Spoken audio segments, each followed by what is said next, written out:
All right, welcome back to Wine Mastery.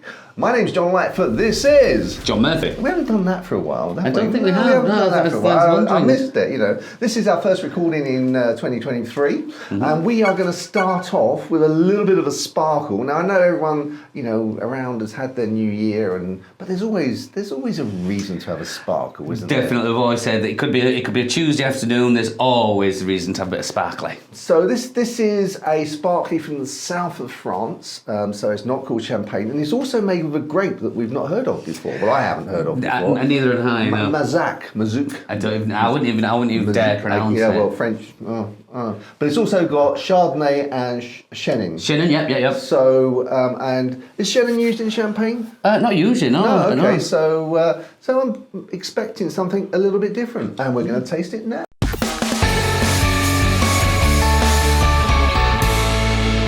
So, glass is charged, and first one of the things you always say is that the bubble size is quite often indicative of the quality. Yeah, it can dictate, the bigger the bubbles, the kind of poorer quality, I'll say, but yeah, the smaller bubbles, and these look like tiny little bubbles.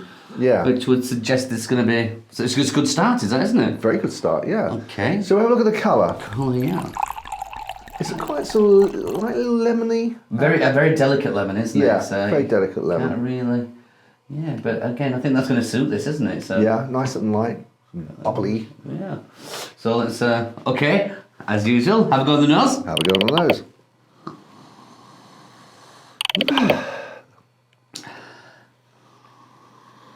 So that... So it's not... I'd say it's not giving off. It's not giving off a lot, is it? No, again, quite delicate. Just like the colour would say, it's delicate. There's not a huge amounts going in there. I don't know if that's it. Because we know what the grape is. I'm trying to think. Does that smell like a Chardonnay? Again, no, it doesn't smell like a Chardonnay. Does it smell like a Chenin? Which I can half get a bit of a Chenin, but does it smell like the grape? Is that what that is? I don't know. And I was trying to think to myself, does it smell similar to a champagne? And it does a little bit. It does, but it doesn't have this. It's not quite as soft as a champagne. That no, it hasn't got the bready, the doughy. That's it. Yeah, that kind of that backs it up, doesn't it? That gives it a little extra. Makes it that sort of creamy. Creamy. That's the good word, that, John. Well, you've taught me it. Oh. So let's have a go then.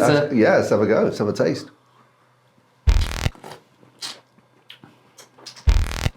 Well, the bubbles are nice and light in there, aren't they? They are very nice. Yeah. Yeah, sometimes, this. Let me give you the price of this. It is $11.99. If you buy a one-off, it's available in Majestics. If you buy it one-off, it's $14.99. So, if you're buying it with 5 other bottles, making up 6, you get a 20% discount, which is nice. And so at $11.99, quite often I find that cheap sparkly is much more gassy and acidic, and this is quite nice. It's not too gassy. It's a nice delicate sparkle there. There's enough gas, but yeah, but like you say, it's not like some of the cheap ones which can be too much in there. Sometimes you think it's just bubble. Where's it all gone? Yeah. And like you say, it's nice and delicate. The acidity is well under control, and I always worry about, especially in sparkling wines, about the acidity and how much it is going to hurt. But no, you can't. That's all good. Is that one? Yes, it's not quite well balanced. The length is quite short, I'd say. But that's no bad thing for something, nice and refreshing as a nice little, like an aperitif or something that's going to be nice and easy that you don't really need to get into. Yeah, absolutely. As a sparkly as well. It gives you an excuse to want to have another sip. Yeah, because it's got. For me, it must be the Chenin in there because I do describe it quite. But those crisp green apples are in there. But it's delicate. This is the kind of this would be if your guests are arriving. You could give this happily. Not worry. It's not overly complex, but it's holding its own. It is. Yeah, and now I've gone back to the nose. I can't smell the nose at all. Sometimes that quite often happens with me. I know it's just me, but I can smell it before I drink it. And once I drink it, I try and go back to the nose. I just don't get that. I can usually, but this is. I know it's still there a little bit for me, but again, it's become more delicate. It's not like it was delicate to begin with. No, yeah, I'd enjoy that. Yeah, absolutely. It's a for $11.99. That is excellent value. Yeah, I must say, for $11.99, that is very good value. I mean, for an everyday sparkler, so perhaps you might not want it.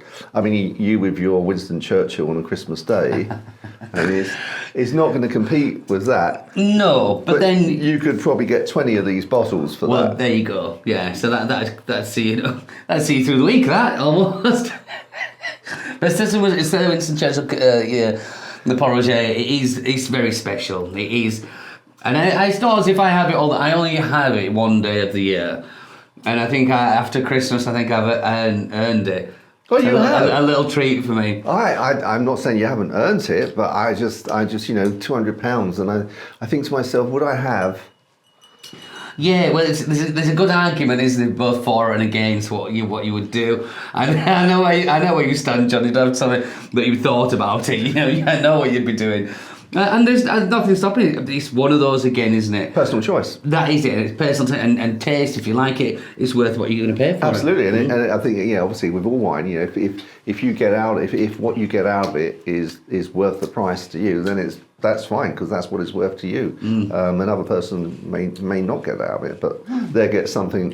Spend £200 on something else that you wouldn't give house room for. So exactly. Yeah. So, but no, this is the more I'm drinking this, the more it's kind of settling nice with me as well. Usually after some of the sparklers, and you get halfway down the glass, I'm getting that gas in. I'm also getting the acidity in there. Thinking, right, that's enough of that. I won't go for it. But I could have a second glass of that, no problem. Absolutely, and it is while we're talking, it's going down very, very nicely. It is a sort of something for sort of a social intercourse event, isn't it? Definitely. Just people talking, cocktail party, whatever. That's a nice way to kick it off, or a dinner party. A very nice way to kick it off. Quite impressed with that, John. Thank you. I'm very impressed with that. So well done, guys. And I think the other thing to say, it's French and it's $11.99. Good point, John. Yeah, that is a really good point. French, $11.99. You've done well with that one, and to that quality. Yeah, absolutely. Because normally, as we've often said, you normally pay a premium for French, but I don't feel that you're paying the premium for that. Definitely not. As you've just said that, made me think in another area. You pay $11.99 for some French wine, not just sparkling, but ordinary wine. Yeah.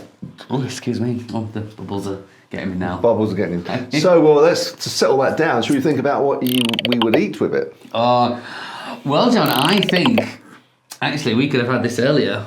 Yes, we could have done. Yeah, with our fish and chips. We could indeed. Yeah. I reckon that would have been just a perfect match. But if we're thinking, I do the cheese, don't I? Something like that. You want something that's equally as delicate.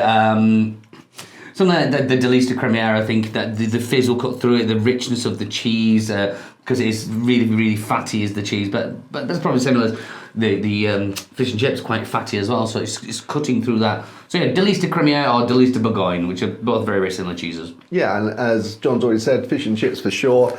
Sole marinade, so some sort of sole fillet with some sort of butter sauce on it. I think would go fantastic with this, and obviously as an aperitif, you don't need to have anything to eat with it. It will be fine on its own. Just enjoy the fizz, yeah. Absolutely. Okay, so now we come to the score. The score, and of course, yeah, that's very nice. Also, the $11.99 is not gonna is gonna sway me quite a bit on that one, because it's sparkly, it's nice. It's French and it's $11.99. So as such, I think this my score. It's the first wine I've tasted of the year, or first one we've filmed. So I'm gonna be fairly generous. I'm gonna go for. Okay, I'm going at 81. Ooh, close, John. I was a little more generous. I'm at 83. Okay. I think I might be a bit excited with it being there for first video, but no, I think it deserves that.